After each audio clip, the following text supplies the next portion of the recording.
unveiling the fiercest Native American tribes in history. While many Native American tribes were powerful in their own right, 3 tribes are particularly feared for their unmatched ferocity. These tribes weren't just formidable, they were downright terrifying, tearing through any opposition in ways that would send shivers down your spine. On this video we're revealing 3 of the deadliest Native American tribes you might not have known before. We dive into this chilling history. Be sure to like and subscribe for more insightful content. Just hearing the name of this tribe was enough to instill fear even among other native tribes. Known as the Lords of the Plains, their name comes from the Ute word Comanche, meaning someone who always wants to fight or simply enemy. The Comanche's roots trace back to the Shoshone tribe who lived in the western United States in a region known as the Great Basin. Anthropological findings reveal similarities between these tribes such as language and lifestyle. Their language belongs to the Uto-Aztecan family, which includes various native languages across the western U.S. When European settlers, especially the Spanish, introduced horses to North America in the 16th century, these animals gradually spread among the indigenous tribes. The Comanches traded with neighboring tribes like the Pueblo, who had Spanish influence, or other plains tribes that already had horses. Through these trade networks, the Comanches acquired horses, exchanging buffalo hides, captives, or other resources. With horses, they quickly became expert horsemen, expanding their territory far beyond their Shoshone homeland. The plains of eastern Colorado and western Kansas, rich with buffalo, attracted the Comanches. They became exceptional equestrians, using horses for hunting, trading, and warfare. Horses not only provided transportation but also symbolized status and power within Comanche society. Comanches were unmatched in horsemanship. Children learned to ride at a young age, and both men and women developed remarkable riding skills. The Comanches had a unique talent for capturing and training wild horses. Once they spotted a wild horse, they would rope its neck, choke it until it fainted, and then bring it back to consciousness by carefully blowing into its nose. They'd then clean the horse, remove wild hairs around its eyes, and fit it with a headstall to control it. The wild horse would be paired with a calm mare, forming a bond and familiarizing it with human presence. After a few days the horse was released but stayed close to the mare. When it was time to ride, the handler would lead the horse into deep water or a sandy creek bed, which helped reduce its resistance and cushioned any falls if the horse bucked its rider. William Blakemore, an Englishman who lived with the tribe for 8 years, said, "On foot slow and awkward, but on horseback graceful, they are the most expert and daring riders in the world." In battle, the Comanches were terrifying. They would sweep down on their enemies with deafening war cries, concealing their entire bodies behind their horses except for one foot, and discharge bullets or arrows with deadly accuracy over and under their horses' necks. Each Comanche had a favorite war horse, which they only rode into battle, and even the women were fearless riders, lassoing antelope and hunting buffalo. The Comanches grew rapidly in power, known for their relentless and brutal warfare. They were fiercely determined and exceedingly violent with their enemies. After Spain acquired Louisiana from France, Spanish soldiers reported that the Comanches were unparalleled in horsemanship and fearless in battle. The Comanches did not make peace easily. They were bold and tenacious, killing many European settlers and making it nearly impossible for the French, Spanish, and Americans to take their land.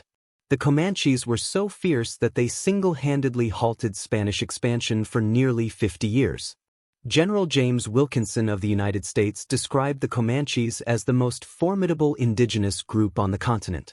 Initially labeled as horse thieves, the Comanches gained a fearsome reputation through their ruthless raids, which were so intense that northern Spanish and Mexican settlers referred to them as the Comanche Moon.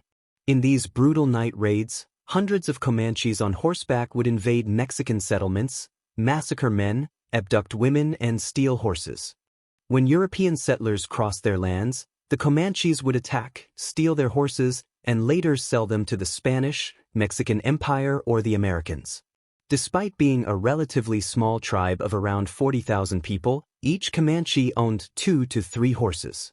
In their culture, young warriors had to prove their status through frequent raids, showing their ability to kill and steal. This was the only way to gain prestige, wealth, and respect within their families and bands.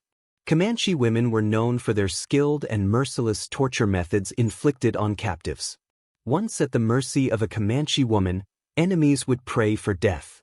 S.C. Gwynn, author of Empire of the Summer Moon, wrote that no other tribe in the history of Spanish, French, Mexican, Texan and American presence in the region inflicted such widespread havoc and death.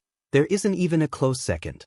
Gwynn vividly describes the demonic brutality of Comanche attacks on white settlers, where torture, killings, and gang rapes were common. The Comanche raids followed a grim logic. All men were killed, captives were tortured, women were gang raped, and babies were killed. T.R. Fehrenbach, author of Comanches, The History of a People, recounts a tragic incident involving the Parker family, early settlers at Fort Parker in 1836. Around 100 Comanche warriors on horseback approached the fort. One warrior waved a white flag to deceive the Parkers. Fehrenbach details how Benjamin Parker stepped outside the fort to parley with the Comanches, only to be surrounded and speared by their lances. The Comanches charged the fort with loud war cries, killing the two Frosts, father and son, before the women.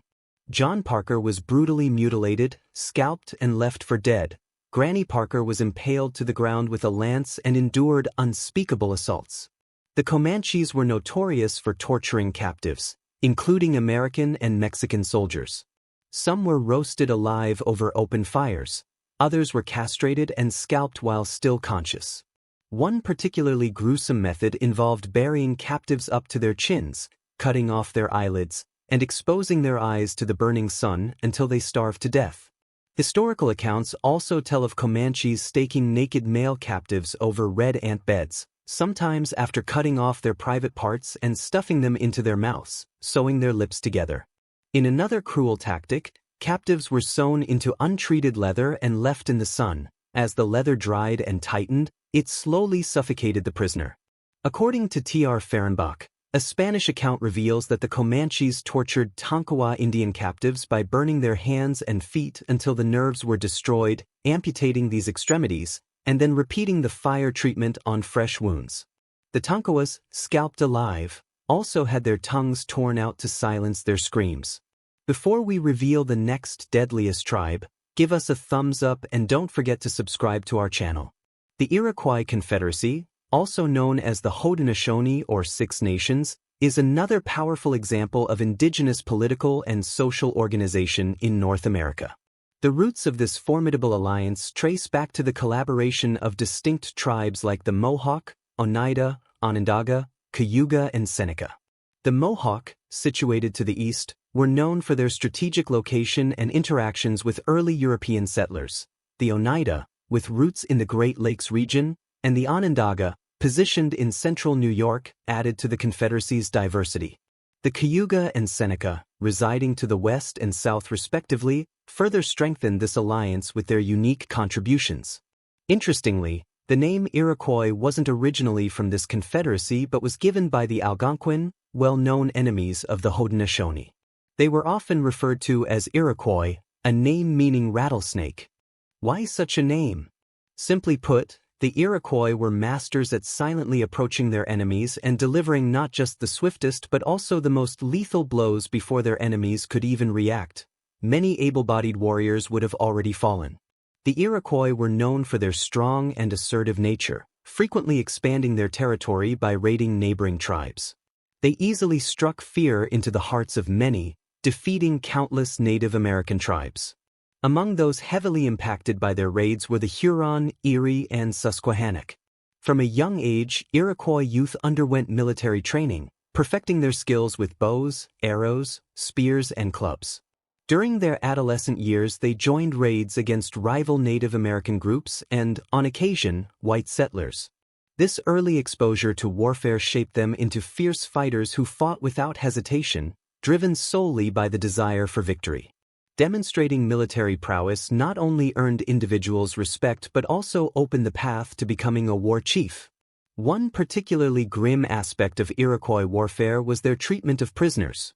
Captives were often subjected to the harrowing ordeal of running the gauntlet, a fearsome ritual where they had to sprint between two lines of Iroquois warriors armed with thorny sticks and branches, enduring physical punishment. This practice underscored the intensity of intertribal conflicts and the strict military culture within Iroquois society. The Beaver Wars, which spanned the 17th century, were a brutal period for the Iroquois Confederacy as they engaged in conflicts aimed at expanding their territory. One of their notable conquests was the subjugation of the Susquehannock in what is now Pennsylvania. Additionally, the Iroquois significantly weakened the Huron people around the Great Lakes, further consolidating their influence in the region. By the early 1700s, at the peak of their power, the Iroquois controlled vast territories stretching from the western lands to the northern reaches of Michigan and southward to the hills of Tennessee. What set the Iroquois Confederacy apart was their extraordinary ability to maintain unity among the different nations within their confederation. This unity was especially evident during the French and Indian War, when all the Iroquois nations aligned with the British. As the Bible verse says, "And if one prevails against him, two shall withstand him, and a threefold cord is not quickly broken." Unity indeed builds a formidable nation. The Apache people are part of the southern branch of the Athabascan group. The languages of this group are spoken across a large family in Alaska, Western Canada, and the American Southwest. Different branches of the Apache tribes lived across a region that stretched from the Arkansas River to northern Mexico and from central Texas to central Arizona. The Apache not only survived but thrived surrounded by powerful empires, successfully navigating challenges posed by the Spanish, Comanche, Ute, and American influences. Living in rugged terrain, the Apache became masters of mobile guerrilla warfare, armed with traditional bows and more modern rifles introduced by European powers.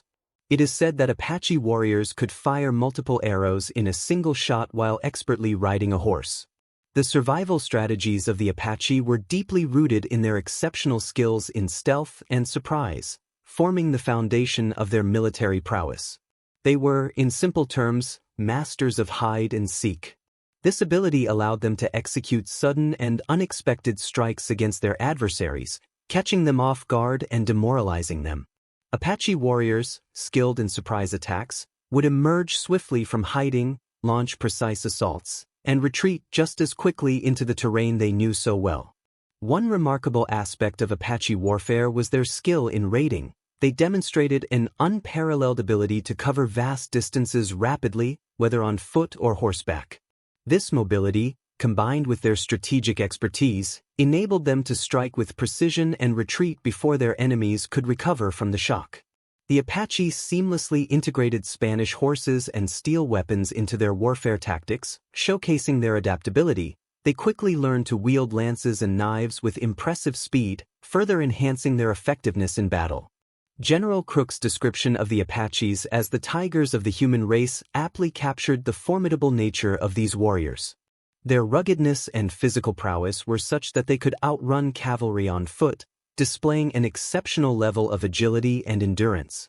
In battle, Apaches exhibited remarkable skill in archery, releasing 7 arrows into the air before the first one even touched the ground, a testament to their quick and precise marksmanship.